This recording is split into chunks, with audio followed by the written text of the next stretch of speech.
DaVinci Resolve 21 introduced a whole ton of new and amazing features, and most of the videos out there are talking about the same handful of new features. But after spending some weeks here working in Resolve 21, I found 10 improvements that are going to help speed up your workflow by saving you some time. They're going to help reduce your frustration and overall just make your editing workflow a little bit smoother.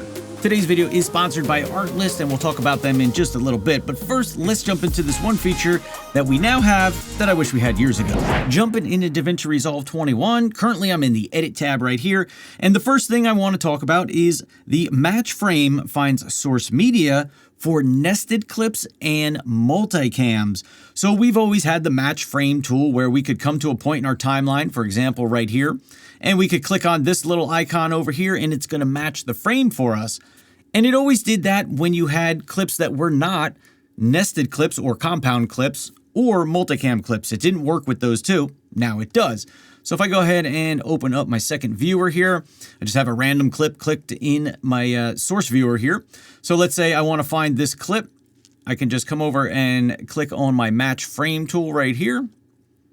And now it's going to bring me to the multicam clip and show me where that's coming from, which is pretty sweet. In the past, it didn't really work like that, but now it does, and it makes it pretty easy to do it. And in the same way it works with multicam clips, it works with compound clips now as well. I can come to any point in the compound clip, hit my match frame, and it's going to bring me right to that frame in the compound clip. If I want to choose a different portion of the compound clip, move the playhead, match frame, and there we go. It'll bring it up in our source viewer for us. So that comes in really handy, especially if you messed up your audio on accident. You can use Match Frame to just bring in your audio, replace it, and you'll be good to go. So I've used that a lot in the past, and it's a great tool and great that we can now access it in both multicam clips and compound clips. The next one we're going to talk about here comes in real handy if you're working through a project and you kind of need to see, well, what did I do before? I don't know what the differences are between an older timeline and a new one. So we can compare a timeline to a backup timeline. So in order to compare our timelines, we can come into our media pool. You want to go ahead and find your timeline. In this case, I've got my B-roll timeline that I'm looking for here. And now let's say I want to compare what I currently have to a previous timeline. I can right click on here and then I can come down to compare with timeline backup. Now you do need to have your timeline backups on for this to work. So you got to make sure that that's on, and we're going to go ahead and click that. And that's going to open up this window here for us, and we can select which backup we want to use. So if I pick my oldest one, which looks like this one, I'm going to zoom out. And we can see our original timeline with this date and time up here compared to our timeline down below. And if I just lower this down a little so we can actually see our viewers, you can see we see one timeline in the viewer up top. And then we see our current timeline in our viewer on the right. So let's change and select a different timeline here to compare it to. So we could play through either timeline if we wanted to. And if there's parts that were there that are now not there, you can see right here, I just had a compound clip that we just talked about and I deleted it. So in our timeline that is current, we don't have that clip, but in the timeline that was saved just a little bit ago, we do have it right here. Now you might want to adjust how long those timeline backups are saved, just in case you need to go back any length of time. You can make it longer so that those things stay in the files longer. They don't get deleted. I think by default it's like maybe 10 days or something, or it's at least for backups it's 10 days. I don't know about timelines. I'd have to look at that. But great tool to be able to look back in time, see what you had, where you came from. Maybe you accidentally deleted something, you don't know where it was or something like that. You can go back, use this feature and kind of figure all that out. So really cool, really handy. And if you're working through projects, you might need this sometime. The next one here is something that we all love, because how hard is it to sometimes find settings and menus and you don't know where to look for something, right? Well, now in project settings, check this out. In project settings, I'm going to click the little gear icon at the bottom right of the screen here. We can bring this on up here. I'm going to shrink it down a little bit. We can now search for whatever it is that we're looking for. So we can come on up here and click in the search bar here and search through our settings for whatever it is that we're looking for. Maybe you want to know where to set your target loudness level, right? So I'm going to type in target loudness level. We see it right here. And it's going to bring me right there. Here it is. If you're working on YouTube, you probably want to set that to -14 LUFS. If you're working for something like broadcast, you probably want to go with -23 LUFS. So really handy that we can do that not only here in the project settings, but also if we come up to DaVinci Resolve and we go preferences, here in the preference menu, we can also search And let's say you've got that problem where you can't hear your sound, you're frustrated. Here's the first thing you probably want to check. Video and audio I/O, in and out. So if you start video and you start that word, you're going to see it pop up here. You click on that. You want to come down right here to the output device. That's a lot of times gets changed for whatever reason. And if you have that set on your proper output device, you should be able to hear things out of DaVinci Resolve. That's the biggest culprit right there. For me, my Evo 4 is my audio interface, and that's how I make sure everything comes out my speakers because they're connected to my audio interface. So searching through our project settings as well as the preferences, really handy. You just have to know the term of what you're looking for, and then you can find it a whole lot easier and quicker. The next one we got to talk about here are some things that we can run in the background so that you can keep working on your project. You don't have to stop when we render, when we quick export, or when we generate proxy files. Check this out. Now, in order to see if you can enable this or not, because there are some caveats to being able to use this, we want to come into our preferences again, and we want to come down to background tasks. And right here, we're going to have background render and optional tasks. Now you can see mine are grayed out. And the reason mine are grayed out is because I'm working on a Mac Mini that's only got 16 gigs of RAM. It is time for me to upgrade my computer because this feature only works if you have a minimum of 32 gigs of RAM. Your computer needs enough power to be able to process things in the background and for you to work in Resolve at the same time. So having at least 32 gigs of RAM allows you to use these new tools. But if you have less than that, the one that you might be able to try using is the proxy generation right here.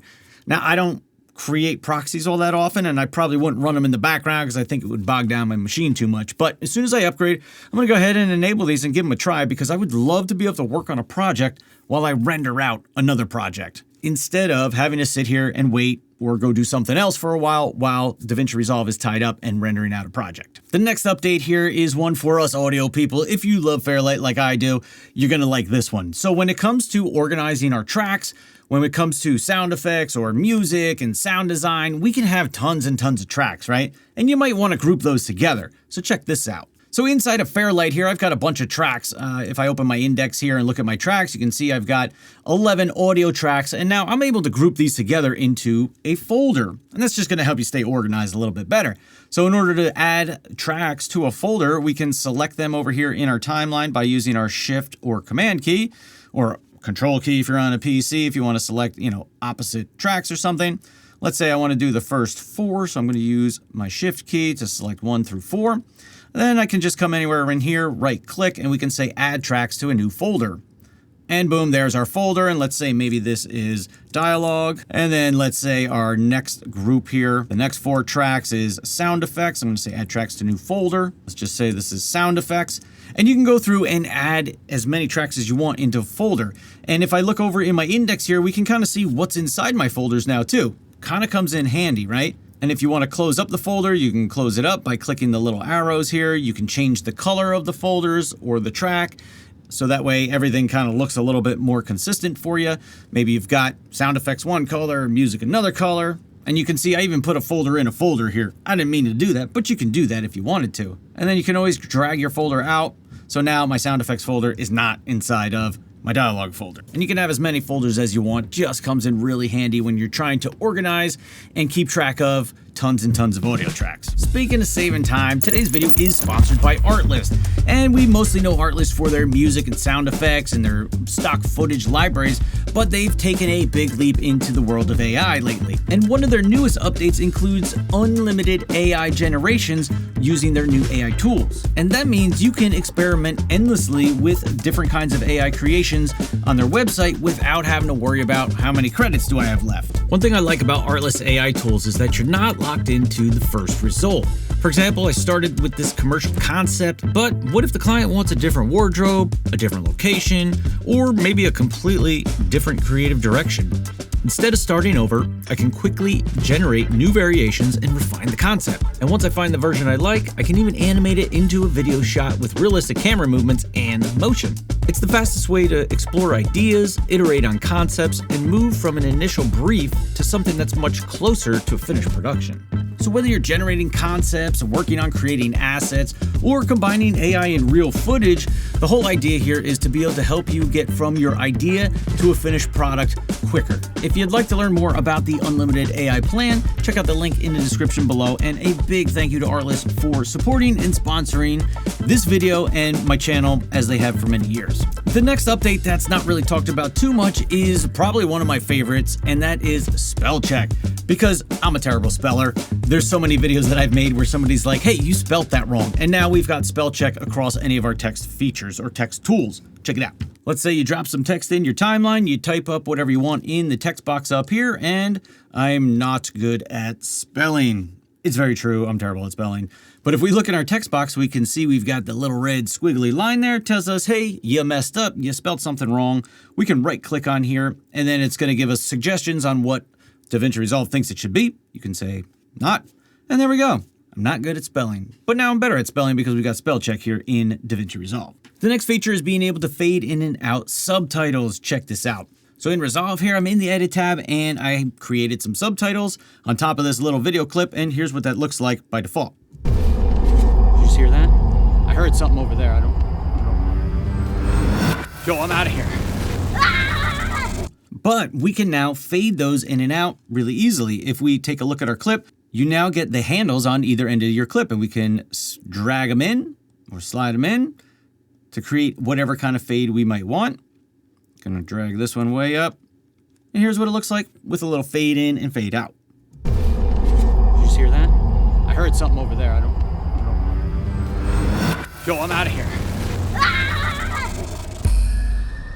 So a nice easy way to kind of change up the way the subtitles are looking and add a little fade in and fade out. The next thing we could do here in Resolve 21 is to paste and remove attributes for clip color, markers, and flags. So let's say I've got a clip in the timeline. Here it is. It's got a couple markers on it. It's got a different color. I'm going to select it and hit Command or Control C to copy it, come to a new clip, and then use Option or Alt V. And we can paste on any of those properties onto the new clip. And right up here, you now see we have clip color, flags, and markers.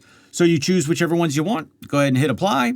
And there you go. You just copied over your colors, flags, and markers. The next one here comes in handy if you're like me and you sync up your audio and your video often. So you might record your audio separately, you sync it up with your video, and there's some times where maybe we need to reset our audio and go back to the original audio that's filmed on our footage. Check it out. So in Resolve here, I'm in the media pool, and I always sync up good audio to my talking head from a microphone that's up here, and it's recorded separately. So in here, if I were to right click and come down to clip attributes, you can see I have link channel 1 and channel 2, and then the embedded audio that's recorded directly on the camera.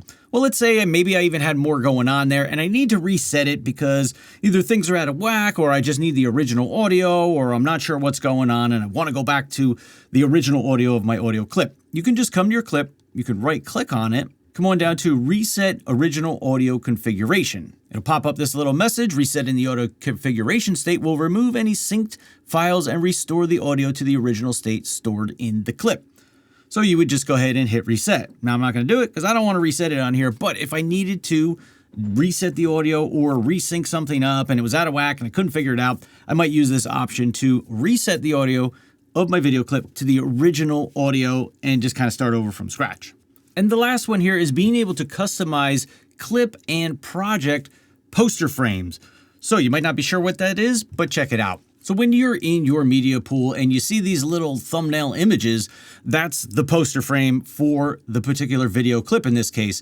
And if I wanted to use a different poster clip than that's already there, I can easily do that now by just hovering over the clip, going to wherever I want, right clicking, come down to clip operations, and right here we can set the poster frame. So I'm gonna go ahead and click on that. And now that clip is always going to have that as the poster frame. Now we can also do that with our project thumb. So if I were to open up my project library, the little house icon here, and I can see all my different projects, I might want a different thumbnail for the particular poster image of my project. And you would think you could do it right in here by getting to whatever frame you want, right clicking and say set as poster frame, but it doesn't quite work that way. What you have to do is come into your project. So I'm going to close this out.